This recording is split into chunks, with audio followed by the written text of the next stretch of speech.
The elections for the Khasi Hills Autonomous District Council are in full swing in Ri Bhoi District. UDP candidate and sitting MDC from Nongpoh Constituency Balajied Ranee cast his vote at the Narang Polling Station, accompanied by his supporters.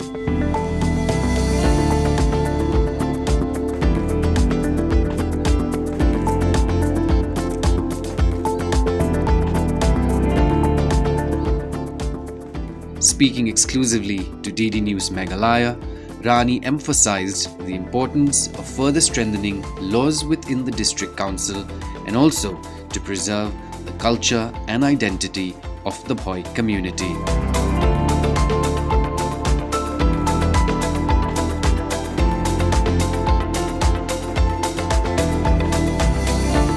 Kumu MDC hi berokawai ngas ngoban penpau ba ka district council kadai ka wei na ki rensan ya ka bakum ka jaj benriu yenang hab banang penkhlain banang penbha ya ka ka ba ka sik sedel kala penkubor hangi ni ka men scam ba ka district council yenang la banang penkhlain ya ka be dei bat ka jing lanang penek pensa ya ka tenrai jongi khasi khara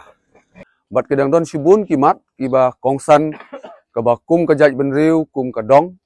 Nidang de banang penklan banang penbha akbe de bat ki ain ki kanun jong ka riti gudustur ka khando ka siap ki jongi.